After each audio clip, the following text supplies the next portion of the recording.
और उस बीच सूत्रों के हवाले से एक बड़ी खबर आ रही है। बिहार कैबिनेट में बड़ा फेरबदल हो सकता है। सूत्रों के हवाले से जानकारी ये भी मिल रही है कि जेडीयू बीजेपी ने एक लिस्ट तैयार की है बैठक के बाद। 2 या 3 मंत्रियों की हो सकती है छुट्टी, इस वक्त की बड़ी खबर, जबकि 3 से 4 नए चेहरों की कैबिनेट में एंट्री हो सकती है। तो बिहार में जेडीयू और बीजेपी की सरकार में कैबिनेट में फेरबदल हो सकता है। जेडीयू से मनीष वर्मा मंत्री बन सकते हैं। सूत्रों के हवाले से यह बड़ी खबर आ रही है। विस्तार से पहले बोर्ड और आयोग का भी गठन होगा। सूत्रों के हवाले से यह भी जानकारी मिल रही है। जिनका रिपोर्ट कार्ड ठीक नहीं है और जो सर्वे कराया जाता है लगातार पार्टी की तरफ से, उसमें जिसमें भी कमी पाई जाएगी उनका टिकट कट सकता है और साथ ही नए को मौका मिल सकता है। ये बड़ी जानकारी मिल रही है। फेरबदल यहां किया जा सकता है कैबिनेट में।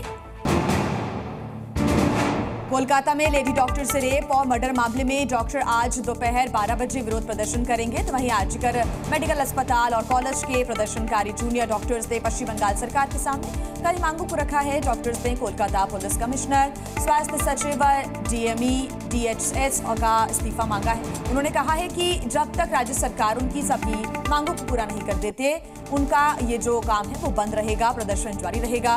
सुप्रीम कोर्ट ने डॉक्टर्स को 5 बजे तक काम पर वापस लौटने का अल्टीमेटम भी दिया। कहा है कि ऐसा ना करने पर राज्य सरकार उनके खिलाफ अनुशासनात्मक कार्रवाई करे।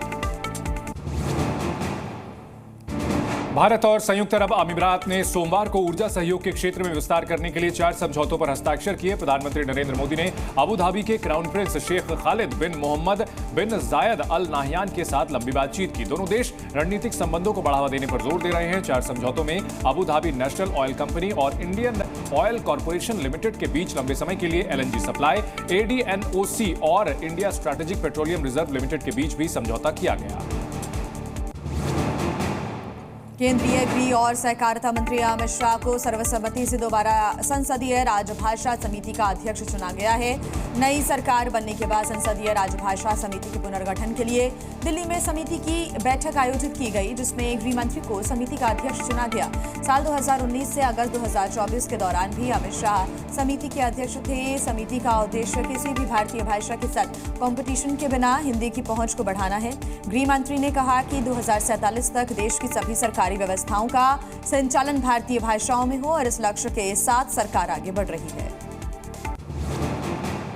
स्वास्थ्य मंत्रालय ने कहा है कि देश में एक व्यक्ति में मंकी पॉक्स संक्रमण की पुष्टि हुई है। इस शख्स ने हाल ही में मंकी पॉक्स से प्रभावित देश की यात्रा की थी। मंत्रालय के मुताबिक मरीज को विशेष अस्पताल में अलग रखा गया है, जहां उसकी हालत फिलहाल स्थिर है। मंत्रालय ने कहा कि फिलहाल लोगों के लिए किसी बड़े संक्रमण के खतरे का कोई संकेत नहीं है। हालात पर कंट्रोल के लिए निगरानी समेत अस्पतालों में तैयारियां पूरी कर ली गई हैं। सरकार ने लोगों को जागरूक बने रहने के कई दिशा निर्देश भी जारी किए हैं। देश के कई हिस्सों में बाढ़ और बारिश का कहर जारी है। मौसम विभाग ने आंध्र प्रदेश और ओडिशा के लिए रेड अलर्ट जारी किया है। विभाग ने ओडिशा के 10 जिलों के लिए रेड अलर्ट जारी किया है। कटक, अंगुल, ढेंकानाल, केंद्रपाड़ा समेत कई ऐसे जिले हैं जहां पर भारी बारिश का अनुमान है।